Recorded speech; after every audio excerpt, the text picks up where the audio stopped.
दोस्तों, दुनिया में हर चीज खत्म हो सकती है लेकिन अल्लाह की रहमत कभी खत्म नहीं हो सकती। आज से हजारों साल पहले एक बेआबो गश्त रेगिस्तान में एक माँ ने अपने प्यासे बच्चे के लिए पानी की तलाश में सफा और मरवा के दरमियान दौड़ लगाई थी।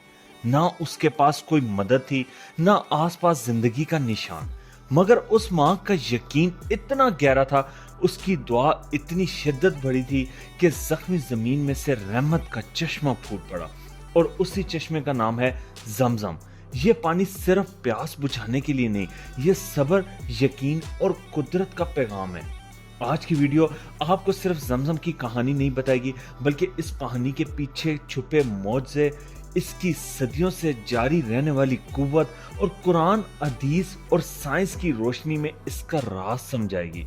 अगर आपने चैनल को सब्सक्राइब नहीं किया तो सब्सक्राइब कर लें और वीडियो को लाइक करके अपने प्यारों के साथ शेयर जरूर करें, क्योंकि शेयरिंग इज केयरिंग। जमजम का चश्मा मक्का मुकरमा में काबा के बिल्कुल करीब वाक़या है। इसका ताल्लुक हजरत इब्राहीम अलैहिस्सलाम, उनकी बीवी बीबी हाजरा रज़ी अल्लाह अन्हा और उनके बेटे हजरत इस्माइल अलैहिस्सलाम से है। जब इब्राहीम अलैहिस्सलाम ने अल्लाह के हुक्म से अपनी बीवी और बच्चे को मक्का के सुनसान और बेआबो गश्त इलाके में छोड़ा तो उनके पास ना पानी था, ना कोई जरिया। जब हजरत इस्माइल अलैहिस्सलाम प्यास से तड़पने लगे तो बीबी हाजरा ने सफा और मरवा के दरमियान 7 चक्कर लगाए ताकि कहीं से पानी मिल जाए। ये अमल अल्लाह को इतना पसंद आया कि अल्लाह ने इससे रुकन बना दिया और इससे अदा करना वाजिब। इसी वक्त हजरत जिब्राइल ने जमीन को जख्म किया और वहां से जमजम का चश्मा फूट पड़ा। ये वो लम्हा था जहां रहमत का पैगाम था कि जहां अल्लाह चाहे वहां जिंदगी चली आती है। जमजम का जिक्र हदीसों में बहुत बार आया है। नबी अकरम सल्लल्लाहु अलैहि वसल्लम ने फरमाया, जमजम का पानी जिस नियत से भी पिया जाए अल्लाह उससे वो ही देता है। ये पानी सिर्फ प्यास नहीं बुझाता, ये रूहानी तौर पर भी बेपनाह असर रखता है। आज का इल्म यानी मॉडर्न साइंस भी जमजम के पानी के आगे हैरान है। एक जापानीज साइंटिस्ट डॉक्टर मज़ारू इमोटो ने जमजम के पानी पर एक्सपेरिमेंट किया, जहां उन्होंने पानी के मॉलिक्यूल्स को ऑब्जर्व किया। उनका कहना था कि जमजम का स्ट्रक्चर बाकी तमाम पानियों से मुख्तलिफ है। इस पानी में ऐसे मिनरल्स हैं जो किसी और पानी में नहीं।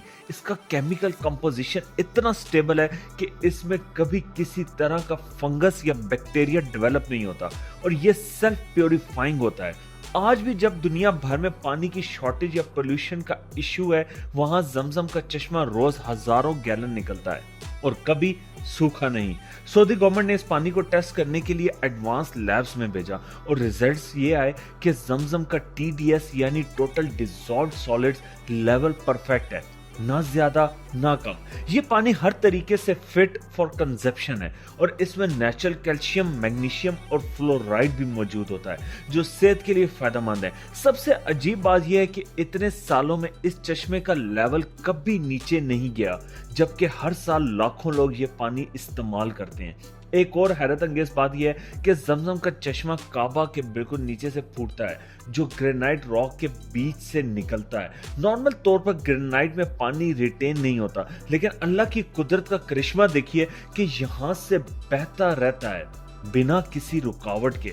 आज भी अगर आप मस्जिद हराम जाएं तो वहां स्पेशल जमजम डिस्ट्रीब्यूशन सिस्टम लगा हुआ है, जहां से रोज हजारों लोग पानी पीते हैं। और जो लोग हज या उम्रा करके आते हैं वो अपने साथ बॉटल्स में ये पानी जरूर लेकर आते हैं अपने प्यारों के लिए, क्योंकि इस पानी को सिर्फ रूहानी तौर पर नहीं बल्कि शिफा और बरकत के तौर पर देखा जाता है। जमजम का पानी हमें ये याद दिलाता है कि जब इंसान अल्लाह पर पूरा यकीन करता है तो अल्लाह उनके लिए जमीन में भी रहमत के चश्मे खोल देता है। बीबी हाजा का सब्र, हजरत इब्राहिम का यकीन और हजरत इस्माइल का बर्ताव, ये सब हमें सिखाते हैं कि जो अल्लाह के हुक्म पर सब्र करता है उसके लिए जमजम जैसा पैगाम बन जाता है। तो दोस्तों, जमजम सिर्फ पानी नहीं, एक जिंदा मौजज़ा है जो हर साल, हर दिन, हर घड़ी दुनिया के लिए एक चुपचाप निशानी है अल्लाह की कुदरत की। अगर आपने कभी जमजम का पानी पिया तो जरूर कमेंट्स में लिखें कि आपने उस वक्त क्या महसूस किया था। अपने प्यारों का और अपने मुल्क का ख्याल रखिए।